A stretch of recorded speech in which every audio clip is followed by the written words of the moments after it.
అందరికీ నమస్కారం అండి. Welcome to our channel. SSMB 29 ఈ మూవీ గురించి ఇప్పుడు దాకా అఫీషియల్గా ఒక్క ఇన్ఫర్మేషన్ కూడా బయటకు రాలేదు. అలాంటిది ఈ మధ్యన బాగా వస్తున్న టాపిక్ ఏంటంటే ఈ మూవీలో ఒక సెట్ని వారణాసి సెట్ వేశారు, దానికి 50 కోట్లు ఖర్చు పెట్టారని ఒక టాక్ అయితే వస్తుంది. సో మరి దాని గురించి డిస్కస్ చేయడానికి మనతో పాటు ఉన్నారు కృష్ణ గారు. అన్న నమస్తే. నమస్తే అన్న. ఎస్ఎస్ఎంబి 29 సో మరి మన తెలుగు వాళ్ళందరూ కూడా చాలా గర్వంగా సినిమా గురించి ఎదురు చూస్తూ ఉన్నారు. అంతేకాకుండా ఒకప్పుడు మీ అందరికీ తెలిసిందే, ఒకప్పుడు మన తెలుగు వాళ్ళకంటే ఎక్కడ కూడా పెద్దగా సినిమా పరంగా ఎటువంటి గుర్తింపు ఉండేది కాదు. అలాంటిది ఇప్పుడు హాలీవుడ్లో కూడా మన తెలుగు వాళ్ళ ప్రస్తావన వస్తుంది. సో అటువంటి ఎస్ఎస్ఎంబి 29 గురించి సో మరి ఒక ఇన్ఫర్మేషన్ అయితే వచ్చింది, వారణాసి సెట్ వేశారు ఒకటని. సో దాని గురించి ఏం చెప్తారు? వారణాసిలో బనారస్ సెట్ వేస్తున్నారు. దానికి ఆల్మోస్ట్ మన చిన్న సినిమాలు ఉంటాయి కదా, చిన్న సినిమాలు ఒక 5-6 సినిమాలు కలిపితే బడ్జెట్ ఎంత ఉంటుందో అంత 50 కోట్లు పెట్టి ఒక సెట్ అయితే వేస్తారు. అయితే అఫీషియల్గా మనకు చెప్పకపోయినా సినిమా బడ్జెట్ ఏంటంటే పాన్ వరల్డ్ లెవెల్కి వెళ్ళిపోతుంది కాబట్టి ఒక 1000 కోట్లు అని చెప్పి అనుకోవడం జరుగుతుంది. అయితే ముందుగా మనం ఇక్కడ మాట్లాడుకోవాల్సింది ఏంటంటే రాజమౌళి గారి గురించి. ఈరోజు రాజమౌళి గారు ఏదైతే మనకు బాహుబలి అని ఒక నిర్ణయం తీసుకొని ఆయన ఆ సినిమాని తీసిన తర్వాత దీన్ని పాన్ ఇండియా లెవెల్లో తీసుకెళ్ళాలి, మన తెలుగు సినిమాలు పాన్ ఇండియా లెవెల్కి వెళ్ళాలి అని చెప్పి ఆయన ఏదైతే ఒక మెట్టు క్రియేట్ చేసిండో ఈరోజు అందరూ ఆ మెట్లను చాలా సునాయాసంగా ఎక్కుంటూ వెళ్తున్నారు. కానీ దానికి పునాది వేసింది మాత్రము ఖచ్చితంగా రాజమౌళి గారే. ఆయన సినిమాలు చూస్తే కూడా ప్రతి సినిమా చూస్తే కూడా లైన్గా బడ్జెట్ అనేది పెరుగుకుంటూ వెళ్ళిపోవడం జరుగుతుంది. లాస్ట్ టైం ఏదైతే బాహుబలి తీసినారో బాహుబలి తర్వాత మొత్తము మన ఇండియా మొత్తం బాహుబలికి ఫిదా అయిపోవడం జరిగింది. తర్వాత RRR సినిమా వచ్చిన తర్వాత మొత్తం ప్రపంచవ్యాప్తంగా మొత్తము రాజమౌళి గారి పేరు, జేమ్స్ కెమెరన్ గారినే రాజమౌళి గారిని మెచ్చుకోవడం జరిగింది. అలాగే ఆస్కార్కి వెళ్ళి అక్కడ అవార్డు కూడా గెలుచుకోవడం జరిగింది మన తెలుగు సినిమా. సో చిరంజీవి గారు ఒకప్పుడు ఒక ఫంక్షన్లో మాట్లాడడం జరిగింది. గోవాకి వెళ్ళినప్పుడు ఆయన అప్పుడు బాధపడిండు, ఏంటంటే అన్ని హిందీ సినిమాలకు సంబంధించిన పోస్టర్లు ఉన్నాయి, మన తెలుగులో ఎంతమంది పెద్ద పెద్ద హీరోలు ఉన్నారు, సీనియర్ ఎన్టీఆర్ గారు, కృష్ణ గారు, శోభన్ బాబు గారు, ఇంకా నాగేశ్వరరావు గారు, అంతమంది పెద్దలు ఉన్నా కానీ ఎవరి ఫోటోలు అక్కడ లేవు, అంటే ఇండియన్ సినిమా అంటే ఓన్లీ హిందీ సినిమానే అన్నట్టు చిరంజీవి గారు కూడా బాధపడడం జరిగింది. సో దాని తర్వాత రాజమౌళి గారు తీసుకున్న నిర్ణయం వల్ల ఈరోజు పాన్ వరల్డ్ లెవెల్కి అయితే ఎస్ఎస్ఎంబి 29 అయితే వెళ్ళబోతుంది. పాన్ వరల్డ్ లెవెల్కి ఎస్ఎస్ఎంబి 29 అయితే వెళ్ళబోతుంది ఈరోజు. ఓకే, అంటే 50 కోట్ల సెట్ అంటే నాకు తెలిసి ఇండియాలో ఇదే అంత బడ్జెట్ ఓన్లీ ఒక సెట్ కోసం అంత పెట్టింది అయితే అదొకటే అనుకుంటున్నాను. అంటే 50 కోట్లే పెట్టున్నారు కదా, సో సినిమా మొత్తం కూడా అక్కడేం తీయరు. సో మరి అంత వ్యయం ఎందుకు వచ్చి పెట్టుంటారు అసలు?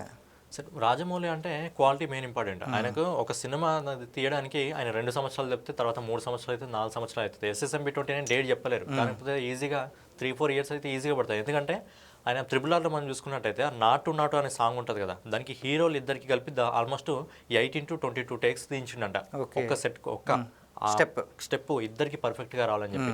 కానీ ఫైనల్గా ఆయన సెలెక్ట్ చేసింది సెకండ్ స్టెప్ అంట. సో అలా రాజమౌళి గారు అంటే క్వాలిటీ ఆయనకి ఇంపార్టెంట్. సినిమా ఎన్ని రోజులు వెళ్తుంది కాదు, ఆయన ఒక సినిమా తీస్తే జనాలు గుర్తుపెట్టుకోవాలి, ప్రపంచానికి గుర్తుండిపోయాలి. దాంట్లో ఇది పాన్ ఇండియా మూవీ కాబట్టి ప్రతిదీ కూడా ఒక సెట్ కోసం 50 కోట్లు ఖర్చు పెట్టారంటే నెక్స్ట్ ఎంత బడ్జెట్ 1000 కోట్లు అనుకోవడం జరిగింది, కానీ అంతకంటే ఎక్కువ వెళ్ళే అవకాశం ఉంది. దీనికి సంబంధించిన నెక్స్ట్ షెడ్యూల్ కూడా కెన్యాలో ఉంది. దీనికి సంబంధించి నెక్స్ట్ షెడ్యూల్ ప్రియాంక చోప్రాతో కొన్ని సీన్స్ ఉన్నాయని చెప్పి అక్కడ ప్లాన్ చేయడం జరుగుతుంది. ఓకే, సో మరి అంటే ఛత్రపతి మూవీలో మనకి అంటే గ్రాఫిక్స్ అనేది అంతకాలం తెలియని రోజుల్లో అప్పట్లో అంజీ కావచ్చు, అమ్మూరు కావచ్చు, దాని తర్వాత షార్క్తో ఫైటింగ్ ఛత్రపతిలో. సో అందరికీ కొత్త ఎక్స్పీరియన్స్, షార్క్తో ఎలా చేస్తారు ఏంటనేది. దాని తర్వాత అంటే గ్రాఫిక్స్ని ఎలా యూజ్ చేయాలో వాడుకున్నారు రాజమౌళి గారు. దాని తర్వాత ఏగా మూవీ కావచ్చు, ఏగైతే కంప్లీట్ గ్రాఫిక్స్ ఇంకా అప్పటి నుంచి పట్టుకుంటూనే ఉన్నారు. ఇప్పుడు ఒక టాక్ అయితే వస్తుంది, డైనోసార్తో ఈ సినిమాలో ఫైటింగ్ ఉంది అనే ఒక టాక్ అయితే వస్తుంది. ఉంటే కనుక ఎలా ఉండిపోతుంది అసలు? ఉంటే అంటే ఆల్మోస్ట్ ఈ సినిమా గురించి మనకు టాపిక్ ఏమొచ్చిందంటే బయటికి, అంటే అఫీషియల్గా అయిపోయి అన్అఫీషియల్గా ఏం చేయాలి, ఈ యాక్చువల్గా ఈ సినిమా అనేది మొత్తం అడవులో తీయడం జరుగుతుంది. ఫారెస్ట్ బ్యాక్గ్రౌండ్లో అయితే సినిమా రావడం జరుగుతుంది, అక్కడ కూడా భారీ సెటిల్ వేయడం జరుగుతుంది. అండ్ ఈ సినిమాలో మన డైనోసార్ పక్కన పెడితే మిగతా అంతా కూడా ఎనిమల్స్ ఏవైతే ఉంటాయో రియలిస్టిక్గా ఉండాలి అన్న విధంగా అయితే ప్లాన్ చేయడం జరుగుతుంది రాజమౌళి గారు. ఎందుకంటే ఇది పాన్ వరల్డ్ మూవీ కాబట్టి గుర్తుండిపోయేలా ఉండాలి ప్రపంచానికి మొత్తం. రాజమౌళి అంటే ఏంటో, మళ్ళీ మన తెలుగు సినిమాలు అంటే ఏంటో. యాక్చువల్గా మహేష్ బాబుని మనం చూస్తుంటే చిన్నప్పటి నుంచి చాలా మంది హాలీవుడ్ హీరో అని అంటారు. అలాగే ఒకటేసారి మహేష్ బాబుని పాన్ ఇండియా లెవెల్లో కాకుండా ఏకంగా పాన్ వరల్డ్ లెవెల్కి తీసుకెళ్ళిపోతాడు. పాన్ ఇండియా లెవెల్లో ఇప్పటివరకు మహేష్ బాబు సినిమా ఏది రాలేదు, కానీ ఒకటేసారి పాన్ వరల్డ్ లెవెల్కి తీసుకుపోయాడు. కాబట్టి ఆ ఫైట్ ఉంటే అదొక డిఫరెంట్ ఫీలింగ్ అనేది ఆడియన్స్ కూడా ఎక్స్పీరియన్స్ అవుతుంది ఖచ్చితంగా. ఓకే, అంటే మహేష్ బాబు గారిని చూసుకున్నట్లయితే శ్రీమంతులు మూవీ నుంచి మొన్న వచ్చిన గుంటూరు కారం కాకుండా అంతకుముందు వచ్చిన వరకు కూడా సినిమాల వరకు కూడా మొత్తం అంతా కూడా ఒక మెసేజ్ ఓరియంటెడ్ మూవీస్. మరి ఇందులో చూస్తుంటే దాంట్లో అలాంటివి ఏమి ఉండదు ఏమో అనుకుంటున్నాను. అసలు ఏ జోనర్లో ఉండబోతుంది అనుకుంటున్నారు అసలు ఈ మూవీ? అయితే మనం శ్రీమంతుడి సినిమా చూసుకుంటే అందులో మెసేజ్ ఓరియంట్ ఉంటాడు. తర్వాత మహర్షి అని కానివ్వండి, తర్వాత భరత్ అని నేను కానీ, ఇవన్నీ ఒక మెసేజ్ ఓరియంటెడ్ సినిమాలు లైన్గా తీయడం జరిగింది. లైన్గా బ్లాక్ బస్టర్ సినిమాలు కొట్టుకుంటూ రావడం జరిగింది. ప్రతిదీ 100 కోట్లు. మహేష్ బాబు గారు రీసెంట్గా సినిమాలు చూస్తుంటే అన్ని బ్లాక్ బస్టర్ హిట్. అయితే ఈ సినిమాలో మనకు వినిపిస్తున్న స్టోరీ ప్రకారం ఏంటంటే, ఈ సినిమా ప్యాన్ వరల్డ్ లెవెల్లో ఏ విధంగా ప్రేక్షకులను ఆకట్టుకోవాలో రాజమౌళికి బాగా తెలుసు. సో అందుకే ఈ సినిమా స్టోరీని ఏ విధంగా డిజైన్ చేయడం జరిగింది, ఇది అంటే అఫీషియల్గా కాదు, అన్అఫీషియల్ కొద్దిగా రూమర్స్ అయితే రావడం జరుగుతుంది. మరి ఇదే నిజమైనా ఒకవేళ స్టోరీ బాగుంది, నిజమైతే కూడా పెద్ద హిట్ అయితే కొడుతుంది. అయితే ఏంటంటే ఇది సినిమా ఆంజనేయ స్వామి కథ ఆధారంగా ఈ సినిమాను ముందుకు తీసుకెళ్తున్నట్టయితే ఇన్ఫర్మేషన్ అయితే రావడం జరుగుతుంది. ఏంటంటే ఈ సినిమాలో మహేష్ బాబు గారితో పాటు ఎవరైతే ప్రియాంక చోప్రా ఉందో ఆమె మెయిన్ కీ రోల్ ఈ సినిమాలో.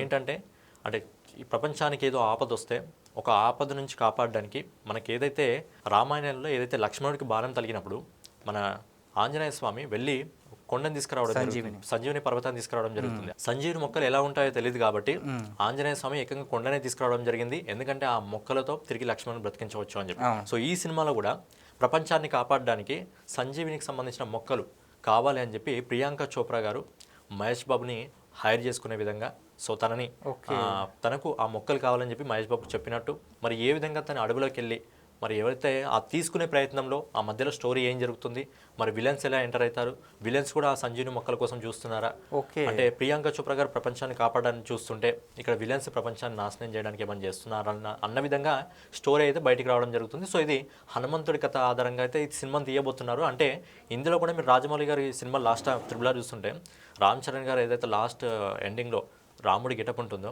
ఆ గెటప్కి ఇండియా మొత్తం ఫిదా అయిపోయింది, ప్రపంచం మొత్తం ఆ లుక్ని మెచ్చుకోవడం జరిగింది. సో ఇందులో కూడా మన సనాతన ధర్మానికి సంబంధించి ఏదో ఒకటి రాజమౌళి గారి సినిమాలో డెఫినెట్గా ఉంటుంది. సో అందుకే హనుమంతుడి కథ ఆధారంగా హనుమంతుడు ఇప్పుడు ఎంత super hero, super man, Shaktimaan, Batman ఇలా వస్తున్నారు కానీ ఒకప్పుడు హనుమాన్ అని చెప్పి మన హనుమంతుడి గొప్పతనం ఏంటి అనే విధంగా ఈ కథను ముందుకు తీసుకెళ్తున్నట్లయితే నాకైతే అనిపిస్తుంది. ఓకే, మొత్తానికి ఇది కూడా మనం ఒక మైథాలజీ నుంచి తీసుకున్న కథ అంటారు.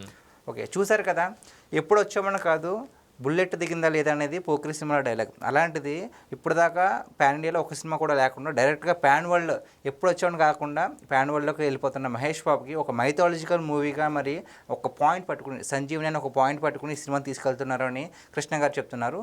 సో మరి దీనిపై మీ అభిప్రాయం ఏంటో కామెంట్ చేయండి. Thank you.